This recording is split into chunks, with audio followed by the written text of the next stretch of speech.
This is one of the best books I have ever read. I hate the mother in this book. I hate her with the gut instinct evolution passed down to me to avoid parasites. But more importantly, I hated the mother from the first moment we meet her. And like, how do you do that? How do you pull that off? How do you make someone feel so much in just one scene? Camille. She opened the door and stood in the doorway. Didn't seem surprised, didn't offer a hug at all, not even the limp one I'd expected. Is something the matter? No, Mama, not at all. I'm in town on business. Business? Business? Well, goodness, I'm sorry, sweetheart. Come in, come in. The house is not up to par for a visitor, I'm afraid. The house was perfect, down to the dozens of cut tulips in vases at the entry hall. The air was so teasy with pollen my eyes watered. Where are you staying? Funny you should ask that. I was hoping I could stay here, just for a few days. A quick pause, her long fingernails, a transparent pink, clicked on her glass. Well, I'm sure that's fine. There is so much at work here in just her first scene. In just that first line when she sees her daughter for the first time in years and she treats it like a burden. There's the frustrating condescension of someone with a perfect house insisting, oh, it's just terrible, while knowing that you're a bit of a mess. We all know people like that. There is the resistance to even the simple gesture of offering a room. But I'm not done, and neither is she. That scene isn't over. My hair was a different color, brown from red, but she didn't seem to notice. She looked exactly the same though, not much older than I am now, although she's in her late 40s, glowing pale skin with long blonde hair and pale blue eyes. She was like a girl's very best doll, the kind you don't play with. Those little girls. Anne Nash and Natalie Keene, I prompted. I'm covering it for my paper. Oh, Camille, I knew those children. Camille, I'm having a very hard time, as you can imagine. Dead little girls. Who would do that? I just can't have that kind of talk around me about hurt children. Just don't tell me what you're doing. Don't tell me anything you know. I'll pretend you're here for summer break. How's Amma? I asked to change the subject. Amma? My mother looked alarmed, as if she suddenly remembered she had left her child somewhere. She's fine. She's upstairs asleep. Why do you ask? Again, there's just so much here. There's her wanting to make the dead kids about her and her pain, her taking ownership of the suffering of others and pretending it's her own. Have you met people like this before? Then there's her sticking her head in the sand about it all, drawing all the attention to herself and then insisting she can't talk about it whatsoever. Then there's the passive-aggressive undertones, then treating the narrator as if asking about her sister Emma is being invasive. Every line makes you react and feel something, and all of which leaves a powerful impression of who this character is and what you want to do to them. Describing her as the kind of doll you don't play with has so many layers to it. Someone untouchable, someone ruthless, someone not quite real. And that's all great, but you would be forgiven for missing what really makes this introduction so brilliant. Because Flynn isn't just showing us any random character traits and strengths and weaknesses and what the character looks like. She's giving us a microcosm of the story to come and this character's place in it. She's giving us characteristics relevant to the tension in this story, the ones which foreshadow later plot twists, which I won't tell you because you should read this book. She's giving us the core relationship dynamic that really underpins the mystery in this story. Fundamentally, she's giving us a lens through which to see and feel this story to come. Because you're not just introducing who a character is, what they look like, etc. You are introducing a new piece of your story, and those are not the same thing. The mother's introduction works because it is a microcosm of the story to come through the lens of that character. This whole story will turn on this tense, distant but possessive dynamic, this desire to keep Amma for herself. Think of it like a chess game. Introducing a character as moving a piece into position so you can execute a plan later on. You move lots of pieces into position just like you introduce lots of characters, and all of them work together to pull the story off. Even a piece as powerful as the queen is only pushed onto the board in such a way that it works with all the other pieces, big and small, to checkmate your opponent. In this sense, you're almost never introducing people on their own. You're introducing this web of characters which underpins the themes and narrative and that grand strategy you're pulling off, and how that web works, which pieces connect and check each other and support each other, which don't, is often more important than who each character is on their own, or who each piece is on their own. Not to mention, no vibrating butt plug required for this one. I have to give a shout out to Full Metal Alchemist Brotherhood here, which is one of my favorite series ever made because it paints such vivid characters partly through its use of these microcosm introduction scenes, because it becomes even more important to give a succinct idea of what a character's role in the story architecture will be when you've got these worlds and stories with such big casts of characters. Flynn could have given us anything about the mother, her favorite color, how educated she is, why she believes that Coconut Mounds are objectively the best chocolate bar, which is true and I will die on that hill, but instead she gives us the pieces which intersect with all the other pieces of the story. So ask yourself, what are you setting up with your character's introduction? What role do they play in the thematic and structural makeup of your story? What is the reader meant to feel towards them and the story all the way at the end that you can sow the seeds for in their first scene? Because not all character traits are equal, and some might be important to who a character is, but not important to the role that they play in the story. Like Daenerys' opening chapter in A Game of Thrones is packed full of these little moments where other people control her and her life and what she can do and what she can't do. Her brother, her servants, Illyrio, and there are all these little violations. Why? Because her story is one about finding agency in this world. Captain Jack Sparrow's opening is funny not just because it shows us who Jack is, but because it immediately gives us the tone of the story. I want to read you a passage from a story called Umwelt, which is a German word for the sensory experience of a given creature. You're lying here before me, frail as can be, and you look so different to how I remember you from my childhood. Back then you could put me on your shoulders and carry the baskets, full to bursting, all the way home up the mountain every day. Mama, Mama, I say, and I probably sound like your little girl again. I'm here, and I do love you. Please don't think I abandoned you. But your eyes are closed, and you stir only lightly when I pick up your hand. You've been sleeping for 3 days now, and the doctors say your fever came so quickly. I know you believe 4 is the number of death, or at least you used to. It dawns on me that I don't truly have any idea what you believe anymore. And you remember me only as the girl who left you. Please, Mama, I need you to know I came home for you. I need you to know I didn't throw your letters away. Umwelt is about a naturalist who can slip into the minds of other animals. She's searching for a dragon, but the story is really about the character's relationship with her mother. So the story doesn't start by telling us that she has this amazing magical power to merge with the minds of other creatures, even though that is pretty critical to her character. No, that shows up a few pages later. Instead, it starts by introducing us to the distance in their relationship and this desire to get inside her mother's head, which the character actually does manage to later in the story. There's that microcosm for the character in the story again. The story appears in Unbroken, Masters of Fantasy, a book of stories from authors like Brandon Sanderson, Terry Brooks, Christopher Paolini, Jenny Wirtz, Jim Butcher, and me. Yeah, pretty crazy that I can say that. Umwelt is my story, published in that book alongside these legendary authors, and you can go read it. You can go get the book right now. 800 pages of some of the most incredible fantasy writers to have ever lived. And I don't say that about me, I say that about these other incredible people who I am stoked to be published alongside. I think Umwelt is possibly the best thing I have ever written. That includes all the stories I wrote in a catalog for the End of Humanity, all of my videos, which are kind of, they're creative works in themselves. Unbroken is happening to help an amazing guy and writer called Peter Aurelian tackle some medical debt because the US healthcare system has basically screwed him over. The fact we're even kind of doing this tells you everything you need to know, but it also speaks to the power of the writing community coming together to do this. We've already raised almost $1 million. The Kickstarter is only available this month, so you've got to get it now or it's gone. Poof, bam, whippity woo. And if you want to read my other stuff, then go pick up a catalog for the End of Humanity. And if you enjoy these writing and world building videos, if you find them helpful and you want to go deeper, then pick up my On Writing and World Building series, which take all of these discussions and put them into these easier to read and reference books with more detail, more examples, better examples and analysis. 100,000 copies or so sold so far. Thank you so much if you've already got them. Links are all down below. This is the cover for the Japanese edition of On Writing and World Building Volumes 1 and 2. How cool is this? Insane!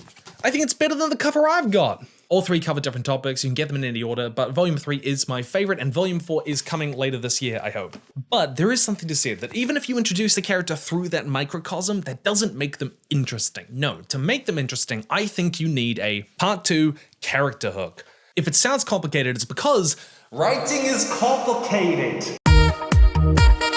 A plot hook is that little question, that little tease, which usually shows up in the first chapter and makes you go, huh, I could spend 40 hours of my life paying attention to this instead of the Secret Lives of Mormon Wives. Also, if you want to see the most frustrating example of a plot hook, go watch any of these like reality TV shows where they show you coming up on this episode and it's like all of the most dramatic moments crammed together, and then you watch the episode and then realize that that is the entire episode all crammed into that start. I kind of hate that I know that. Stuff like a bomb goes off, we see a dead body, a bomb goes off, and then there are lots of dead bodies. Great plot hooks get you turning the page. Cheap ones snag attention with shock value, but very rarely do they make a character interesting on their own. And this is a problem I actually ran into with the 3-body problem. The story opens with us learning that a bunch of scientists working on really high-end technologies have all killed themselves. Why? Great plot hook. But our main character, Wang, really doesn't do or say anything interesting. He's just along for the ride, he's kind of a voice for the science. We're not given much of anything to latch onto or feel with him. He's not that memorable, so much so that even though I remember the plot of this book incredibly well, I had to look up what his name was. I don't think it's a surprise that they radically changed his character for the Netflix TV series. This is not me saying plot-driven books are bad or that everything has to be character-driven. You know, a lot of classic sci-fi kind of like this doesn't have particularly strong characters, and that's fine. But I got the feeling that Cixin Yu did want Wang to be interesting because some of his other characters are. And so the best character introductions come with what I'm going to call a character hook, the other side of the narrative coin. This is one of the strangest books I have ever read, The Library at Mount Char by Scott Hawkins. A godlike man called Father kidnaps a bunch of children and raises them to have sort of divine powers. The plot hook is that Father has just disappeared. Where to? Why? What for? Great plot hook. But look at how we're introduced to Carolyn, the supposedly weakest of the children and the main character. David studied her for a moment with his killer's eyes. Seeing no hint of rebellion, he nodded and turned away. Of course, genuine emotion is the very essence of self. It cannot be unfelt, cannot be ignored, but it may be hidden. Carolyn's smile was just the right amount of forced.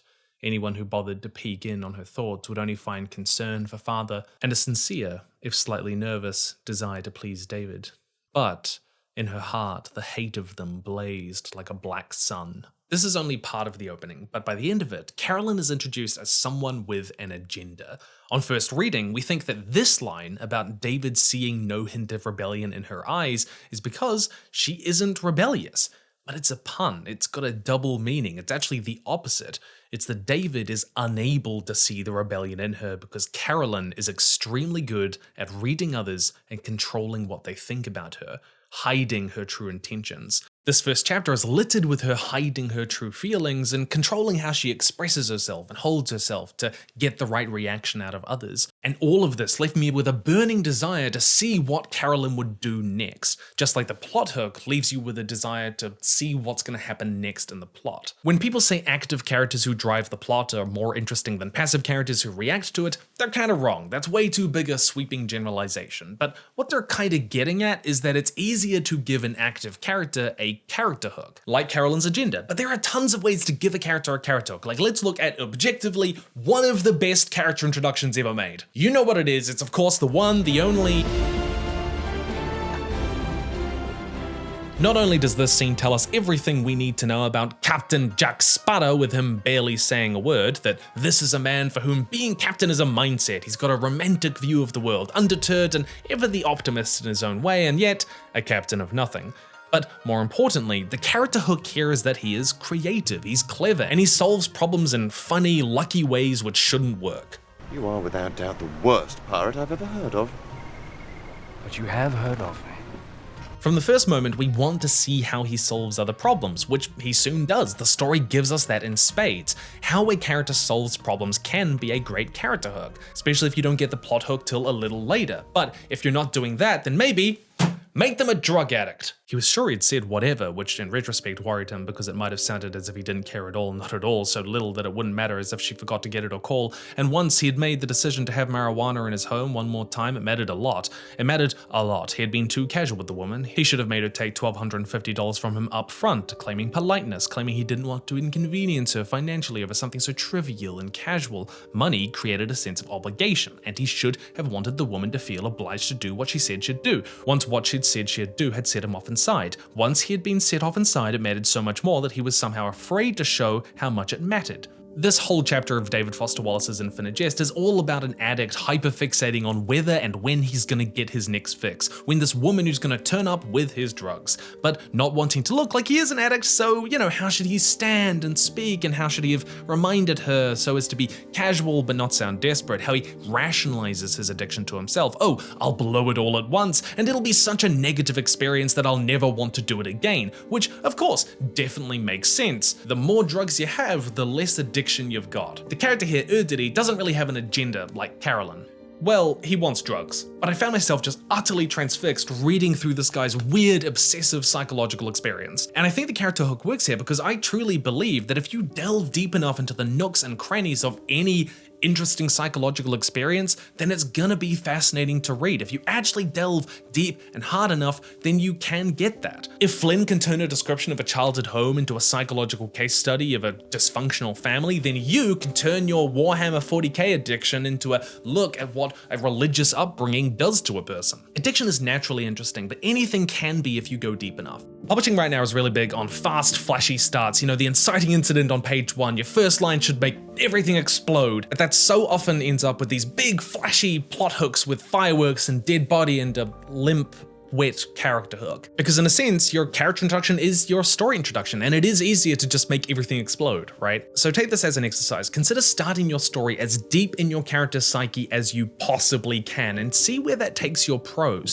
what interesting things you discover about this character and their emotions and their experience. Because remember, an explosion at the start will only carry the narrative as long as there's smoke. An interesting character will carry the narrative anywhere.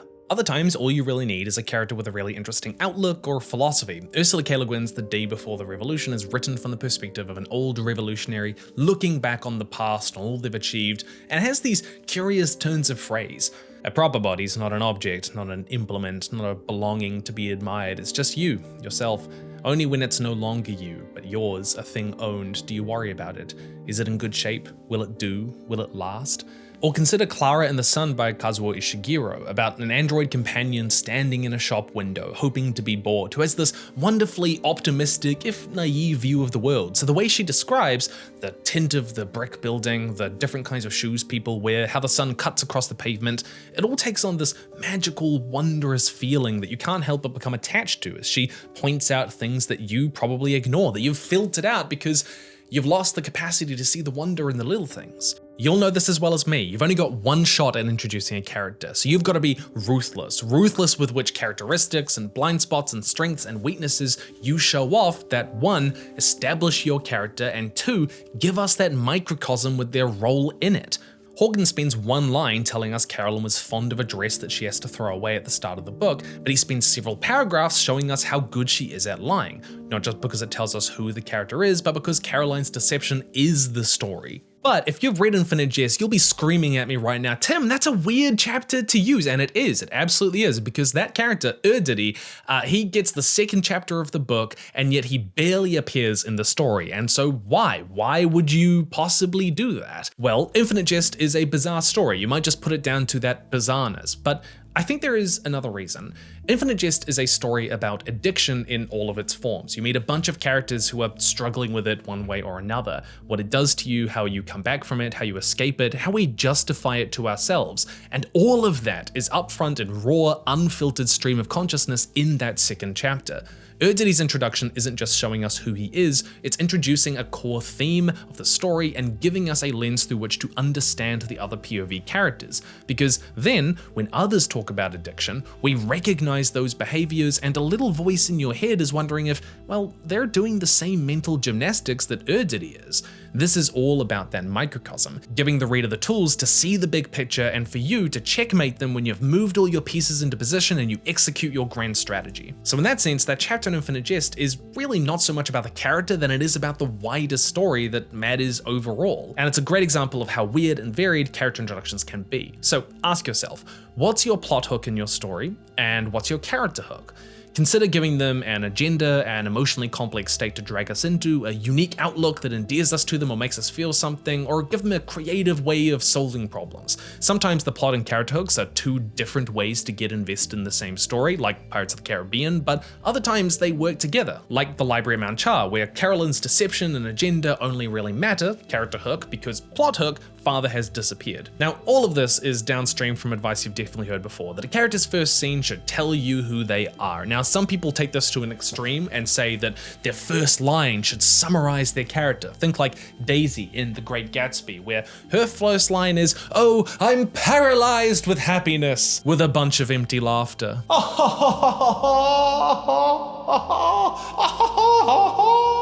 And Fitzgerald is brilliant here because this is a woman who feels paralyzed and utterly devoid of any real substantial joy, so she masks it with all this performative partying and stuff. But letting your characters do things, solving problems big and small, not only moves the plot forward, but it does give that exposition more naturally. This does touch on show don't tell, which I won't get into here, but I've got a whole other video which you should watch. Part 3, the double introduction. What do John Wick and Jay Gatsby have in common? Well, they're both hot as fuck. Both characters are sort of introduced twice, and their stories use that double introduction structure very intentionally. We first meet Wick as this grieving loner, reserved but respectful, kind of vulnerable after he gets beaten in his own home and his dog is killed, and then we meet the real John Wick. Because you stole John Wick's car, sir, and killed his dog. There's this great scene where he lumbers down into the basement, this shadowy figure with a sledgehammer, where he breaks apart the concrete to dig up his guns. Fear not the man with a gun at his side, but the man who will break apart the earth to get the guns he buried back. The sharp contrast between these two versions of the same character, the whiplash we get, his identity withheld at first, makes who he is more memorable. And we get the feel of who this guy is before he really kills anyone at all. The same sort of thing happens with Gatsby. We're introduced to him through other people as a German spy, a mobster, a murderer, a war hero, a scholar, only then to meet him with all these expectations, and he's both so much more and less than that. This also seeds the story with the themes of Gatsby. He is living a lie, a false identity made up to impress others. He invites the imagination of other people. Withholding something about a character makes people want to know more about them, and contrasting who they're first presented as with who they truly are makes the trait that you withhold more memorable and interesting in a sense, at least at first. This is a typical way to make exposition more interesting generally, to withhold it and make it a bit of a secret, something the characters have to figure out and the reader.